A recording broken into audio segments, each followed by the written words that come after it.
اچ-اسکود کد تعرفه مهمترین مسئله در صادرات و واردات.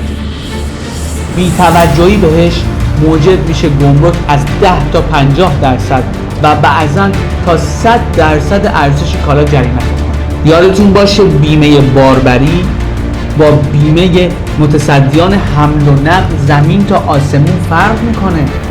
فورواردر دانش نداشت برگشت بهت گفت کانتینر بیمه داره، صرفا بهش اتکا نکنی، خیلی از مباحث رو بر عهده نمیگیره. تفاوت همین FOB فری آن بورد و آن دک میتونه شما رو ورشکسته بکنه. توجه داشته باشید که بیمه نامتون آن دک ذکر نشده باشه، صرفا آن بورد روی شناور نه روی عرشه. صندوق ضمانت صادرات تا 90-95% رو میتونه پرداخت کنه. تا 700 کیلوگرم رو به صورت کلی میشه هوایی صادر کرد، البته بسته به حجم و وزن کالا. کسی که صاحب کارت صاحب کالاست.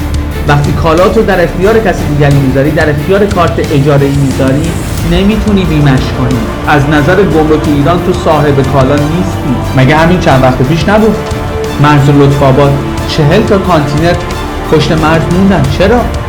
استفاده از کارت بازرگانی اجاره. توی واردات به مشتری بگید که اشانتیون یا بار اضافه بدون هماهنگی شما نذاره.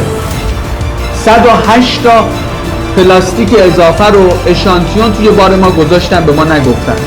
گمرک ایران گفت قاچاق. چطور میخوای اثبات کنی؟ یکی از دلایلی که رفع تعهد ارزی رو سخت میکنه اینه که شما به دلار آزاد میفروشید، به دلار سامان نیما باید بیاد رفع تعهد ارزی بکنید.